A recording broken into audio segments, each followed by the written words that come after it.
शनि की अदालत से अब किन का होगा इंसाफ? शनि की अदालत से किन को मिलेगा दंड? शनि की अदालत से किन के खुलेंगे काले चिट्ठे?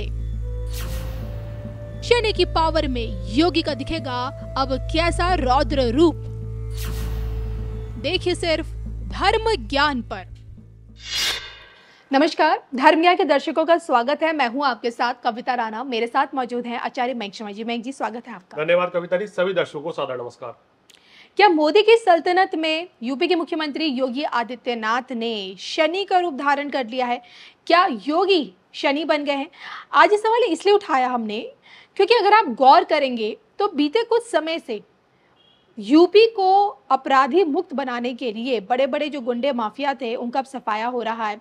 विकास दुबे के बाद अतीक अहमद का जो हुआ वो आपने देखा, अतीक अहमद के बाद मुख्तार अंसारी का अंजाम आपने देखा, और अब ये सवाल उठने लगा है कि अब की बार योगी का बुलडोजर किस माफिया पर चलेगा। हालांकि जिस तरह से योगी जी यूपी में से गुंडा माफियों का जो सफाया कर रहे हैं उसे देखते हुए हम यहाँ ये जानने की कोशिश करेंगे कि यहाँ पे योगी की राजनीति में शनि कितनी बड़ी भूमिका निभा रहे हैं, और इसी पर चर्चा करते हैं मयंक जी से।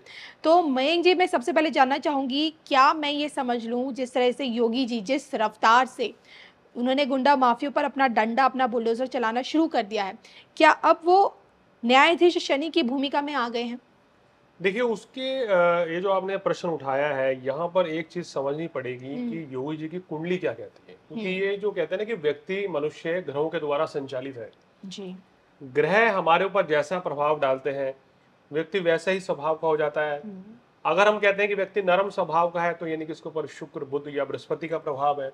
अगर गर्म स्वभाव का है तो कहीं ना कहीं सूर्य, मंगल, शनि, राहु, केतु ये उनकी राशि में आ गए हैं, या उनके लगन भाव में बैठे हैं, या इनकी दशा आ गई है कि व्यक्ति जो है स्वभाव से तेजी दिखा रहा है, या उसके स्वभाव में कहना चाहिए तेज बहुत अधिक है, कड़े फैसले ले रहा है, चुनौतीपूर्ण परिस्थिति बना रखी है, और कहीं ना कहीं कड़ा शिकंजा कस देते हैं। ये जो हम कहते हैं ना क्रूर ग्रह ज्योतिष में, जैसे ज्योतिष में कहा गया है कि मंगल, शनि, राहु, केतु को ये कहा गया है कि भाई ये एक पापी ग्रह की श्रेणी में आते हैं, और कहते हैं कि जब इनकी दशा आती है तो व्यक्ति बड़े कड़े कदम उठा लेता है, कड़े फैसले लेता है।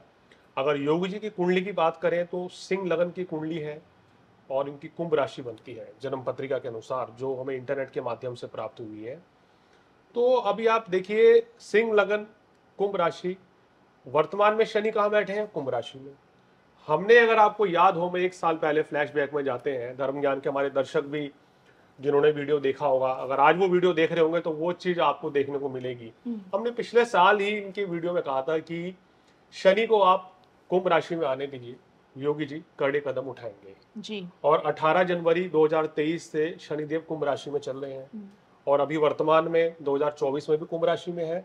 2025 29 मार्च तक कुंभ राशि में रहेंगे, फिर 3 महीने ये मीन में जाएंगे, फिर 6 महीने के लिए वक्री होकर कुंभ में आएंगे, अपने घर में वापस आएंगे। तो शनि देव का कुंभ राशि में आना वो योगी आदित्यनाथ जी को और ज्यादा सख्त फैसले लेने वाला बना रहा है, या कहते हैं कि और ज्यादा इनको कहना कि जैसे कि अपराधी के ऊपर कड़ा शिकंजा कस रहे हैं, या आजकल जितने भी हम देख रहे हैं एनकाउंटर हो रहे हैं कुछ भी, या पुलिस प्रशासन या योगी जी जो भी कहना चाहिए कड़े फैसले ले रहे हैं, वो कहीं ना कहीं शनि की बड़ी भूमिका है। और ज्योतिष में एक चीज कही गई कविता जी, शनि देव जब जब तुला राशि में या कुंभ राशि में आते हैं तो यहाँ न्याय ज्यादा करते हैं, क्योंकि शनि देव की 2 प्रिय राशि है। मकर राशि इनकी मूल त्रिकोण राशि नहीं है, भले ही स्वग्रही वहां पे भी होते हैं, लेकिन कुंभ राशि इनकी मूल त्रिकोण राशि है, मुख्य राशि है जी। तुला में ये उच्च के हो जाते हैं। कहते हैं कि अगर शनिदेव इन राशि में होता है तो देश की जनता को न्याय मिलता है। राजा जो है वो कहीं ना कहीं न्यायाधीश के रूप में बैठ जाता है, उसके फैसले, उसके निर्णय ऐसे कानून बनाते हैं, ऐसी चीजें लाते हैं कि जिससे जनता को लाभ मिलता है, और अपराधी जगत पर वो शिकंजा कसते हैं। कानून में सख्ताई रहते हैं, उनकी वाणी में सख्ताई रहेगी, नियम, कायदे, कानून बहुत तेज रहेंगे। इसी के साथ मैं आपसे ये भी जानना चाहूँगी, शनि की भूमिका जिस तरह से योगी आदित्यनाथ की राजनीति में देखी गई है, ऐसे में अब जिस तरह का उनका रौद्र रूप या फिर यूँ कहें कि जिस तरह की स्ट्रिक्टनेस उनके इस प्रशासन में देखी जा रही है अपराधियों को लेकर, अब चुनावी मौसम है और यूपी की 80 सीटें बहुत बड़ी भूमिका निभाते हैं चुनावी परिणामों को इधर से उधर करने में, तो क्या लगता है? क्योंकि मोदी जी की जीत को बम्पर जीत बनाने के लिए योगी आदित्यनाथ के कंधों पर भी एक बड़ी जिम्मेदारी है सीटों के मामले में यूपी की। देखिए, इस बार यूपी की अगर 80 लोकसभा सीटें हैं तो एक एक सीट पर जो है ना मुकाबला बड़ा जबरदस्त रहेगा। और आप देखेंगे कि इस बार वोट बैंक जो है उत्तर प्रदेश में पहले से ज्यादा रहेगा। आप वोटिंग परसेंटेज देख लेना, पिछली बार के मुकाबले इस बार ज्यादा देखने को मिलेगी, क्योंकि इस बार 19 अप्रैल से लेके 1 जून तक जो 7 चरणों में वोट डाले जा रहे हैं, इस समय की ग्रह स्थिति में सूर्य, मंगल, बलि है और शनि तो पहले से बलि चल रहे हैं और शनि गुरु के नक्षत्र में 6 अप्रैल को आ रहे हैं। यानी कि उसके बाद तो हम कहेंगे कि शनि और ज्यादा बलि हो जाएंगे। तो यहाँ पर इसका फायदा बीजेपी को बहुत ज्यादा मिल सकता है।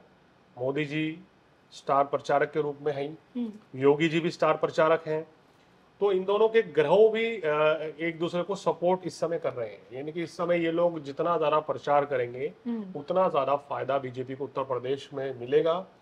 और पिछली बार मेरे ख्याल में, अगर पॉलिटिक्स की ज्यादा नॉलेज तो नहीं है, लेकिन जो अंदाजा है शायद 65 सीटें उत्तर प्रदेश में आई थी भाजपा की, तो इस बार 80 में से 72 से 74 सीटें, 75 सीटें भी भाजपा ला सकती है। यानी कि 72 से 75 सीटें उत्तर प्रदेश में भारतीय जनता पार्टी की आ सकती हैं। ग्रह नक्षत्रों के अनुसार शनि, मंगल, सूर्य और शनि के बृहस्पति के नक्षत्र में रहने के चलते भाजपा को अच्छा फायदा मिलेगा।